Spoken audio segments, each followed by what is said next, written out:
Welcome to Uncommon Sense, where we do our best to make it common again. I'm your host, Dale Ahlquist, and today I'm joined with a very prominent Catholic figure. I'm actually kind of nervous about it. Chris Check, who is the president of Catholic Answers, which I'm sure most of our listeners have heard of. But yeah, here's Chris. How are you, Chris? I'm well, and there's no reason for you to be nervous, Adrian. Well, I've had a couple of interactions with you because I'm on the back end when you guys do the Troubadours summits, and I wanted to tell you guys about it if you didn't know. If you go to chesterton.org/troubadours, you'll see a free online series, and you can view these summits, we call them summits, between Chris, my dad, Dale Ahlquist, and other Catholic, what would you call it? Superstars. That's what I'd say. Well, Joe Pierce, William Fahey, and Dan Kerr. And superstars is a good word, and in the good sense of that word. But I was going to say, I think my first interaction with you, Adrian, was probably shortly after you were born, maybe at one of the Chesterton conferences back when your dad used to do them at the University of St. Thomas there. Wow. Okay. Yep. I remember going to those. That's cool. Cool. Well, I'm all grown up now and ready to talk about historical events. So Chris is also an expert on on historical history. That's what no, on church history, and today we're going to be talking about the Battle of Lepanto. And we're going to assume that not everyone knows about the Battle of Lepanto, but this is also a good segue into the next Troubadour Summit, because you guys are going to be talking about the Battle of Lepanto and kind of assuming that people know it. So we're going to be guiding people to this podcast and then on to the Troubadour Summit. Glory. So, yeah. So yeah, what do you, if you were talking to someone who doesn't know about the Battle of Lepanto, what would you say? Well, I'd say it's the most important sea battle in the history of Christendom. What a claim, right? You know, there are two critical sea battles in the history of the West. And the first one actually is before the Incarnation, and it took place in the 5th century BC, right, at Salamis, where the Athenians, who had built a fleet using the laurium silver, defeated the Persians and repelled the invasion of tyranny from the east of the Persian Empire. And all that was great and graceful in the West flowered in Attica. And then, so Greek thought, and then eventually Roman law, and then blessed or sanctified by the Incarnation.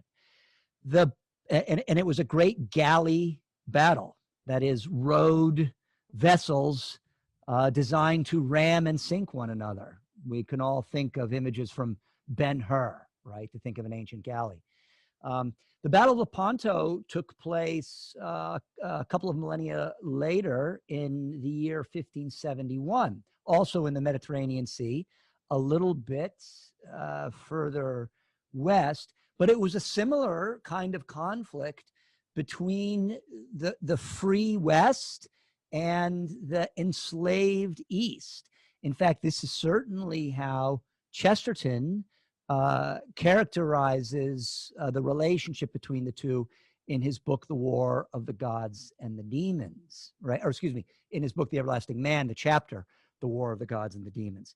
The Battle of Lepanto took place in 1571, and it takes place within the broader context of what historians call the War for Cyprus.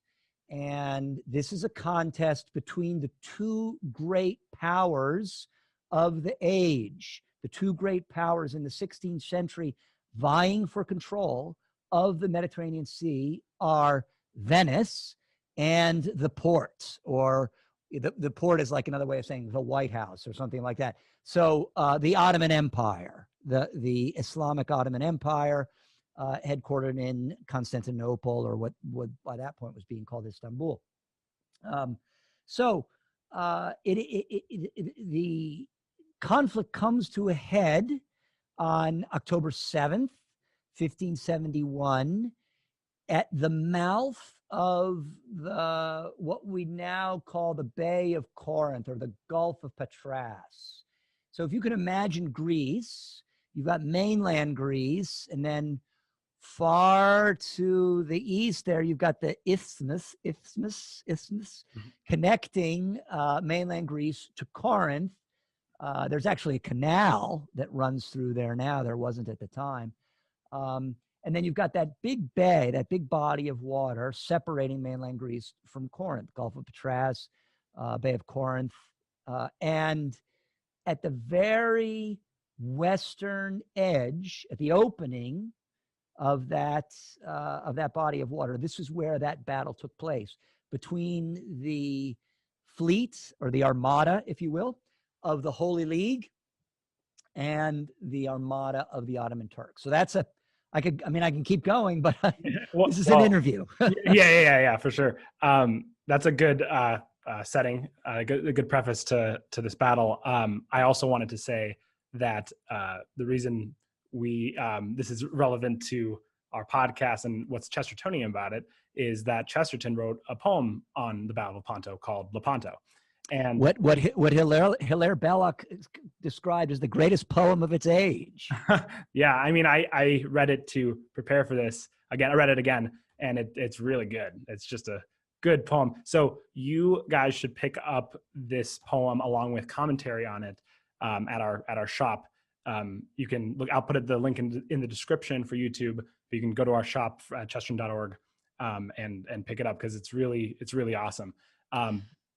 Yeah, I know when we do the Troubadours, we're going to talk at length about the poem, and I'm happy to do it as much with you now as you like to. But I will say that in addition to being just a masterpiece of ballad poetry, it is also a lesson in 16th century European history. And your father just did magnificent work, and I know he had other people helping him on that book, but just did magnificent work in providing the explanations of the multitude. Every line is dense with some reference to some personality in 16th century history, or some moment, or some ideological conflict, or however it is. So it is a rich poem, mm-hmm. and your dad did a great job there in identifying all those references. Yeah, thank you. Yeah, the commentaries, Dale Ahlquist and Peter Floriani, who runs in our Chesterton circles. But yeah, it's a pretty amazing. Pretty good for a computer science guy, right? Isn't that? Yeah, that's right. That's right. Yeah. But so we'll assume that people haven't read the poem for now, and then we can talk about the poem later on. But yeah, can you give a little more historical context, like the people in power at this time, and eventually the hero of the story? Can you talk about him? Of course. Okay, so as I said, the two powers that are vying for control of the Mediterranean Sea in the second half of the 16th century, in fact, for much of the 16th century, are the Ottoman Empire and Venice. And we tend to think of Venice today as a cool place to go visit, right? With canals in this little city built on what was once a marsh. But the truth is that in the 16th century, Venice was a vast power. It was a city-state unto itself, extremely wealthy, with an economy almost wholly rooted in seaborne commerce and the trade of luxurious goods, such as glass, for example, which Venice is famous for from a century or so before.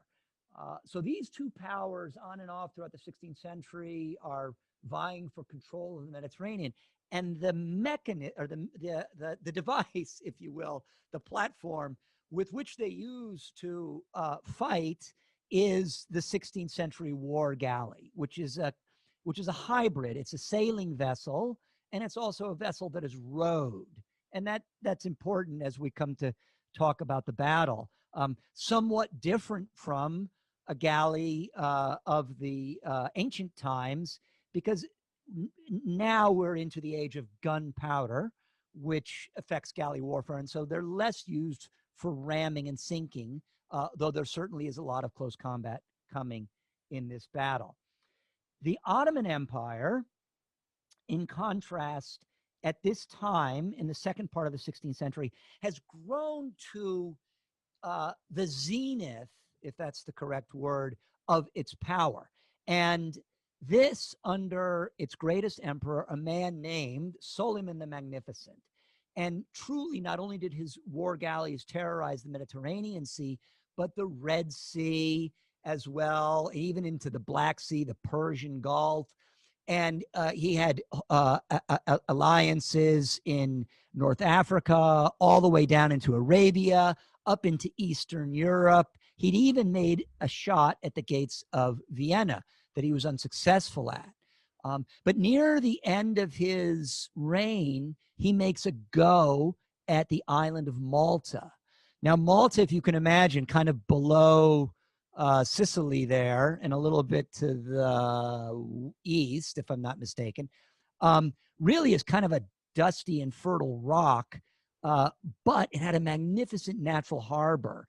And the Sultan knew that if he had possession of the harbor of Malta, that he could use it as a forward base to continue his attacks and eventually to take Italy, which was his goal, and Rome. You know, just a century before, 1453, so a little more than a century before, the Ottoman Turks had successfully taken Constantinople and turned the Hagia Sophia into a mosque. Alas, it's a mosque again today. Wow. But they had eyes on St. Peter's for the very same reason. So a great deal is at stake here in this battle. And even if there was not a hope of a land invasion of Italy, which there certainly was, the coastal towns, the Adriatic towns and the towns along the western coast of Italy were the sites of regular raids by the Ottoman galleys, by the Ottoman fleet, where they would collect young men and boys from these fishing villages and then turn them into either janissaries or into galley slaves to row the galleys of the Ottoman fleet. So the West and the East, the Islamic West, the Christian West and the Islamic East are in a contest for control of the Mediterranean Sea. And this is what the theater looks like at the time. And making matters more complicated, the princes of Europe, France and the princes of Tuscany, for example, we tend to think of Italy as a united country. It's not united until the middle of the 19th century in the Risorgimento, which is a very bad thing, by the way. We can talk about that another time. Okay.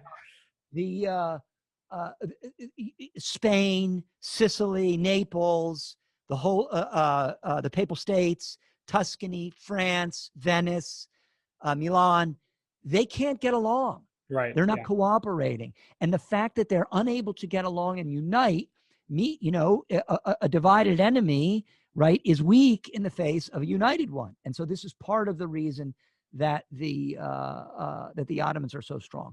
Well, the bid to Malta fails, 1565. A few years later, Solyman the Magnificent dies on campaign in an attempt to take Vienna. And he's replaced by his son, Selim II, who was not the soldier that his father was. In fact, he was a man of many deviant appetites. His nickname was Selim the Sot, so he was something of a drunk. Okay. But nonetheless, he decides to make a play for Cyprus. Some say because it was the site of his favorite vintage, right? And so he makes a play for Cyprus, which at the time is controlled by the Venetians. So the attack on Cyprus by the Ottomans further focuses the attention of Venice, the Italian states, the Italian principalities, and Spain and Sicily, Naples, that they've got to unite. Even so, they're quarreling. And the man that unites them is one of history's greatest popes, Pope Pius V. I was going to ask about that. Yeah. Yes. Who's the reason popes wear white today? Our first Dominican pope. Oh, I forgot that. I didn't know that. Yeah. Yeah, and so he unites them. Anyway, I'm rambling here. No, that's okay. That was a lot of historical context. I did not expect that. Yeah, I was going to Should have ask. brought a map. Imagine the Yeah, Mediterranean Sea. yeah, yeah. I was going to ask about. Sorry, did you say the Pope again? Pope Pius. Pope Pius V, Pio Quinto. His name was Michael Ghislieri. And like I say, he was an aged Dominican friar. And when he took the seat of Peter, he was faced with a church that was in a mess internally and externally. He's promulgating the Council of Trent, but he's dealing with the so-called Protestant Reformation, the rebellion of the Protestants. So he has dissent from without, but also from within. He's got a clergy that has grown very soft under the Renaissance popes. And so he enlists a chap named Charles Borromeo, who's also a saint now, and they reform the seminaries. And then he also enlists the orders, especially the Jesuits. And so it's Francisco Borgia, who is now the head of the Jesuits at this time. And so he starts gathering these really first-rate priests to bring fire back to the Catholic Church and make the faithful understand the threat from the Protestants and the threat from corruption within and the threat from Islam. Okay, cool. So what I wanted to, the last thing I wanted to talk about before we talk about the actual battle, is the person who led the Christian side, the West, and his name is John of Austria, or Don Juan, right? Right. Well, he would have said Don Juan, but we're English. We can say Don John. Don John. Yeah. And so what's his story, and how did he come to lead the army? So Don John of Austria, and let me recommend a book here for everyone listening, and especially any young men, any young teenager boys who are listening. It's called The Last Crusader, or The Last Crusade, The Last Crusader. We'll look it up. That's Indiana Jones, right? The author's name is Louis Duval. Okay. Last name is D-E space W-O-H-L, Louis Duval. And this is a novelized account of the life of Don John. And so, and by the way, Duval just completely stole it from all the histories. So it's actually quite accurate. And then with his magnificent prose style, truly brings it to life. Anyway, I highly recommend this book. Yeah, I remember when I was I think in 8th grade, I did a historical figure report, and I did on Don John of Austria because I really liked him. I think he was 24 when he led the Navy, and that's how old I am, actually. Right. Yeah. He was the illegitimate son of the Emperor Charles V, the Holy Roman Emperor, and the half-brother to Philip, the King of Spain. And he had already demonstrated a considerable military prowess in the Morisco Wars in Spain. The Moriscos were Moors or Muslims in Spain who had been given the opportunity to convert to Catholicism by Ferdinand and Isabella at the end of the previous century. But many of them made very insincere conversions and now are in full-scale rebellion against Philip, the King of Spain. So Don John had already distinguished himself in these wars. And by the way, I should say, demonstrating the capacity for swift violence when the occasion called for it, but also mercy, right, when the occasion called for that. So he was just a natural leader. And by the way, we should say he was a very, very good-looking man. And he had a reputation throughout Europe, much the way Adrian has a reputation throughout all of Minnesota as a great dancer. I don't know about that, but okay. About the second you part. kind of look like him, and with the beard there and everything. And he was a great swordsman, and he spoke Latin and French and Spanish and Greek. And the story goes that he had a pet lion cub and a marmoset. I'm a better sword fighter than I am a dancer because I have stage combat. Yeah. Well, we can also say, by the way, he was very popular with the ladies of court, but he had a great devotion to the Blessed Virgin Mary. And Pius V had a hard time finding someone that everybody could rally under. But he knew that even though just about every commander in this fleet had vastly more seafaring and military experience than Don John of Austria, he knew that this kid was just a natural leader, right? Mhm. And, there he is reading the last gospel. The story goes, after saying Mass, at the end of Mass one day in his private chapel, and he comes across that line in the last gospel, a man was sent by God whose name was John. And it comes to him, right? At least this is how Duval tells the story, so I love it. So he picks Don John of Austria to lead the fleet, and Don John, he just exhibits this quality of confidence and success, and the men love him. And yet, when he has to crack the whip, he does. There are occasions where there are sailors who get out of hand, or soldiers who get out of hand. There's some men that have to be hanged, some Spanish soldiers who get out of hand. And it's very clear. And there's one moment, Adrian, the night before the battle, where one of the commanders, the commander of the southernmost flank, was a Genovese commander named Gianandrea Doria. And Doria was a talented naval commander. There's no question of that. But he also was a ship owner. So he knows that he's going to lose his fortune if the battle goes the wrong way. And he says, Your Grace, the night before the battle, there's still time to avoid a pitched battle, an all-out battle. Don John just looks at him. This guy's, twice his age or more. Every man in the stateroom there has more seafaring experience. Sebastian Veniero, who's a Venetian, was 70-some years old, so 3 times Don John's age. And he looks around the room and he says, Gentlemen, the time for council has passed. Now is the time for war. That was the quality of Don John. Wow. Okay, that's really cool. My fan in me for John has reignited. But okay, so going into the battle, not only Western civilization it has a lot at stake for this battle, but also Don John personally. Yeah, and so we the fleets arrive, right?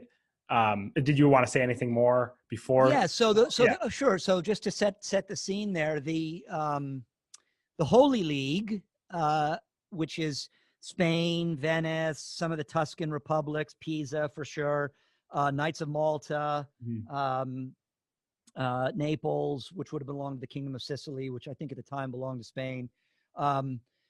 They all unite at the port at Messina. Where's Messina? It's right where the toe of Italy meets Sicily. So they all meet there. Don John says, no women on the galleys. And of course, what kind of women is he talking about? What sort of women are coming aboard galleys? We would say today, ladies of the evening, right? Gotcha. So none of that. We're all going to this battle with pure hearts. We're going to make a 3-day fast, because he knows it's a spiritual battle that they're entering as well, a supernatural battle. And this becomes obvious in the Chesterton poem, right? So they sail across the Adriatic, right, up to Corfu, and then down the west coast of Greece. And then the day of the battle, they are turning into the Gulf of Patras. And the Turks, who have been harboring in the Greek town of Naupaktos, which is what the Venetians called Lepanto, Naupaktos, they are maybe a third of the way in, and they're starting to come out of the straits, and they have the wind at their advantage. So they're under full sail. The Ottomans have the wind to their advantage. They're under full sail as they're bearing down on the Holy League, and the Holy League is rowing. Now, you can imagine the men who rowed the galleys of the Holy League. These were probably, criminals, debtors, maybe some guy who killed his wife's lover. I don't know, something like that. But Don John had promised all of them freedom if they fought well. And so he issued every man, he cut them free of their chains, and he issued every man a weapon. And then he issued every man in his fleet a weapon more powerful than anything the Turks had in their inventory, and it was a rosary. So the men of the Holy League prepared themselves for battle by falling on their knees and praying the rosary. And then imagine, as they're rowing into battle, you've got priests of the great orders, Capuchins and Theatines and Jesuits, Dominicans, and they're marching up and down the decks of the galleys, holding crucifix aloft and exhorting the men to be brave and hearing final confessions. So they're rowing into the wind, right? And they're praying and they're telling their beads, and the soldiers are standing there with their arquebusiers and their swords, and they're preparing themselves for battle. You know, their swords of Toledo steel, the finest steel in the world. And Our Lady in heaven, her Immaculate Heart of Flame, is listening.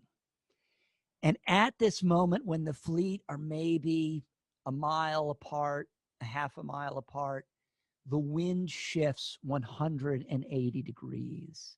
And so now the Ottomans are forced to strike their sails, and up from under their benches are whipped the Christian galley slaves who row the Ottoman galleys, and now they're pulling against the wind. And then the galleys of the Holy League, their sails are filled with the divine breath, and they're being driven into battle. Now, we have to be very clear here. In galley warfare, fleets would not actually engage under sail. You would strike the sails before engaging because you want the maneuverability that rowing gives you, that control of the boat. Remember, we talked about how it's a hybrid kind of sailing vessel, both a rowboat, a row ship, if you will, and a sailing ship, right? So immediately before the two sides are going to clash, the Christians will strike their sails, so they've got that maneuverability that the oars provide them. So they clash. And imagine this, my friends. You know, what's a galley? A good-sized galley, maybe 70, 80 feet, something like that. There's probably about 300 of these on either side, divided into 3 squadrons, though the Christians have put these larger galleasses at the front, huge Venetian commercial vessels. Right. This is the part I remember studying about. The galleasses, I believe that was the first time they were used in a battle. That's correct. They're actually commercial vessels that the Venetians had outfitted with cannons on the port and starboard side and on the bow and the stern. And they were so heavy and clumsy, they had to be towed into battle. But they pack a very powerful firepower. So you've got the galleys in the front, then you've got these 3 squadrons, and then you've got the reserve squadron commanded by Don Alvaro de Bazan, the Marquis of Santa Cruz, the greatest naval captain in Spain ever.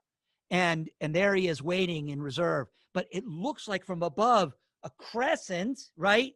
And a cross about to collide. And that's in fact what happens. And the ships pull up one against the other, and there's boarding and troops charging onto one ship and onto another vessel. And the arquebusiers come out. And, you know, an arquebus is like a very early handheld gun.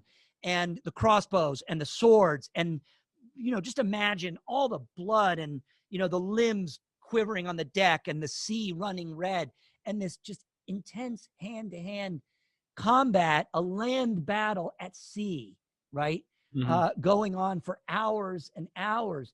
And at one point, Don John, he's commanding the center squadron, you know, maybe 70 ships or so, 70 vessels. And Ulik Ali, who commands the southernmost fleet or southernmost squadron for the Turks, he finds his way up into the gap, and he's coming around from behind to envelop Don John. And there, right, we have the Marquis of Santa Cruz, and he's waiting in the squadron, and he's been reading the battle, and he's such a master of seamanship, and he knows that's when he has to spring into battle and rescuing Don John and then turning south and rescuing Gian Andrea Doria. I mean, the whole day is just full of extraordinary naval maneuvers and the divine intervention and wow. Courageous hand-to-hand fighting, something like, I don't know, 30 or 40,000 dead. Mm-hmm. All but 12 of the Turkish galleys are captured or sunk by the end of the day. At some point, well, I was going to say, there might not, this doesn't fit in, but Cervantes fights in the battle, right? It very much does fit in. Of course, he's a Spanish soldier at the time, mm-hmm. and he's about, you know, your age too. He's a very, very young man. And Cervantes, part of his left hand is wounded by a Turkish musket ball, but of course he keeps all of his right to one day pen Spain's greatest novel, Don Quixote, where he's so joyfully makes fun of, in just the most affectionate way, the life of chivalry, the life of the knight, which he himself had been such an active participant in, and that's why it's so wonderful. I know. That story just is just anecdotal and doesn't really fit into the whole narrative, but it's there, right? It's like, well, you know what? I think Chesterton brings it all in, because he does, yeah. Adrian, there's a moment. I think the Cervantes story is very much at the heart of this, and I'll tell you why. Wow. There's a moment right before the galleys collide, the flagships. So you've got Don John's Real, and you've got Muzinzade Ali Pasha's Sultana, and they're just about to collide, which totally breaks the convention for naval warfare at the time, that the flagships would even engage. And they're just about to collide. And there is Don John. And remember, we talked about what a great dancer he was. He's on the prow of Real, and he's so consumed with battle joy that he breaks into a galliard, which is a very kind of, if you will, sexy or erotic dance. I mean, it's a dance of courtship that was very popular in the 16th century. And of course, his men know he's like the greatest dancer, and they're like all cheering. But how do you explain this? This 24-year-old, he's about to go to battle, and he's breaking into a dance. It's battle joy. He's just consumed with the joy of the impending clash, right? And that's the joy of the Christian, right? That's the joy of the Christian, and that's what Cervantes has. Okay. Yeah, and then Chesterton mentions Cervantes at the end of the poem. He does. Cervantes on his galley puts the sword back in the sheath. Nice. Do you have it memorized? I do. And I'm actually kind of scandalized, Adrian, that any offspring of Dale Ahlquist does not have the poem memorized. Oh, no. Are you going to be reciting it from memory when you do the troubadours? I am. Nice. Okay, that's going to be good. It's going to be great. Yeah, that was an amazing description. So how does the battle end then? Well, that as I say, the Turkish vessels are either sunk or captured. The Christian galley slaves are set free. And then it must be stated that the experts on the Ottoman side are pretty much summarily executed. I mean, the fact is that a galley is a very complex thing to put to sea. It's relatively easy to build one. It's very hard to operate one. So you need these galley captains who are especially skilled at maneuvering this hybrid vessel, coordinating the oars with the sail power. And it takes a lot of training. And so they kill them all because it could be, half a year or so, the Sultan could put new ships into the Mediterranean. But if he didn't have the experts to operate them, then he never really would take control of the Mediterranean ever again. And he doesn't. I mean, there are subsequent battles that follow. So, right. Didn't the war go on for quite a while after that? Well, the conflict between the Islamic East and the Christian West continues really for another century. The important point here, of course, is Italy is saved from land invasion. Christendom is saved from a complete Islamic takeover. But, if you're a Greek, it's into the 19th century before you're actually free from Ottoman rule, right? Yeah. And then the next big moment where the eclipse of the Ottomans really picks up steam is 1683, the Gates of Vienna. With John Sobieski there. And that's another holy day on the calendar, by the way. So this day, October 7th, Feast of the Holy Rosary, right? We're going to be airing this that day. So it's going to be today for listeners. Okay. Right. Very good. Yeah. And then September 12th, which we just celebrated, right, last month, celebrates the victory of the Winged Hussars there at the Gates of Vienna, turning back the Ottoman forces there who were very nearly took Vienna. So, and then after that, Yes, and you have the slow decline of what was truly a great empire. There's no question. Cool. The last, But one built on tyranny, not freedom. right, right. Which, I mean, which is really what Islam is. There's no freedom in Islam. Mhm. It is a religion of tyranny. It's the religion of a capricious God. Yeah, No yeah. free will. Yeah, it's the caprice of Allah Right. and carnal pleasure. Yeah, obviously we have to have you on again to talk about all these other events and Islam maybe. But the last question I had about history was the fact that didn't the Pope have a vision? Right. Okay. So the story goes that Pope Pius V was meeting with his cardinals at the Dominican church, because he was a Dominican, Santa Sabina on the Aventine Hill, where the orange trees are that are alleged to be descendants of trees planted by St. Dominic himself. And you get that beautiful view back across the Tiber with St. Peter's in the distance, right?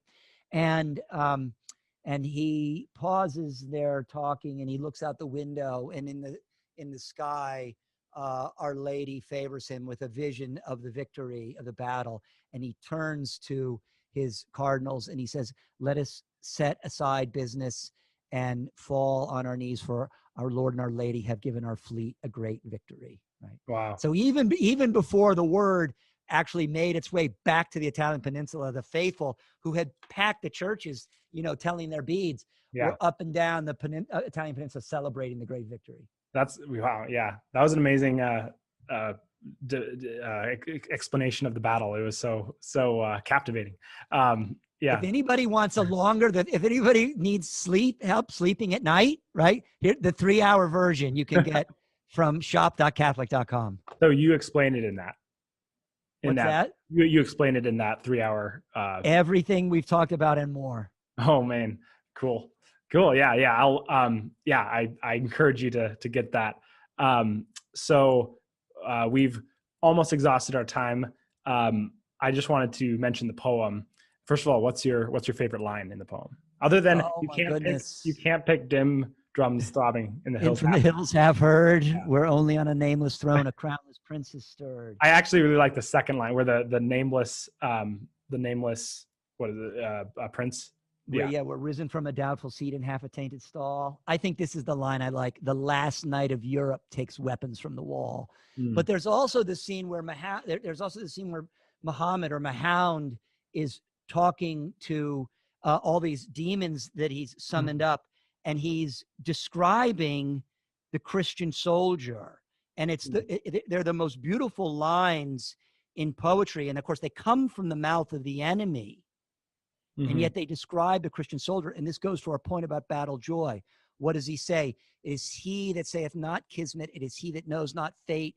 It is Richard. It is Raymond. It is Godfrey at the gate. And then here's the line. It is he whose loss is laughter when he counts the wager worth. Right? The Christian soldier goes to it with total joy in his heart because he knows what's waiting for him. And that's kind of like the last line, which is talking about Don John. He says, he smiles, but not as sultans smile, and settles back the blade. Yep. Yeah. There you go. Yeah. I really like that line too. Cool. Yeah. I mean, you guys are going to be talking about the poem during the Troubadour Summit, and I encourage you all to go and watch that live. It's the third Tuesday of every month. And so, And so it's going to be really, really cool. I'm going to be on the back end operating and everything. But yeah, it was cool. Yeah. What were we going to say? I can tell you that we will be broadcasting my portion of that from the set of the Catholic Answer School of Apologetics. So everybody will get a chance to see our School of Apologetics set that night. Cool. That's really awesome. It's a beautiful set, and we have a great video team here. That set is beautiful, I would say. I was talking to Chris before this, and it's nice. But you can do a lot with good lighting. I know. Yep. Well, you've answered all my questions and more. That was a great explanation, a great historical lesson that you gave. I'll tell you. Do I have time for one more thing? Yeah, absolutely. So, of course, this story is not especially well known to Americans because we get mostly the kind of history we get because we're a British Protestant nation, at least in our origins. we tend to get British Protestant history. So we don't know Mediterranean Catholic history. But here's a piece of American history related to the Battle of Lepanto. 40 years before the Battle of Lepanto, Our Lady appeared to a peasant and left an image of herself on his smock, right? Juan Diego here in Mexico and on Tepeyac Hill. And the bishop, a man named Zumarraga, who was the first clergyman, the first person to behold the image, had a local artist paint 5 copies of the image, and he gave one of them to Philip II, King of Spain, who gave it as a gift to John Andrea Doria, who carried it on his galley at Lepanto. So Our Lady of Guadalupe was at Lepanto. And if you want to see that image, that exact painting, it hangs in the Doria family chapel in a little mountain town north of Genoa, like, I don't know, 70 kilometers or something up in the mountains, called San Stefano. And you can still see that image today. And it's very unusual because it's a painting. It's clearly a copy.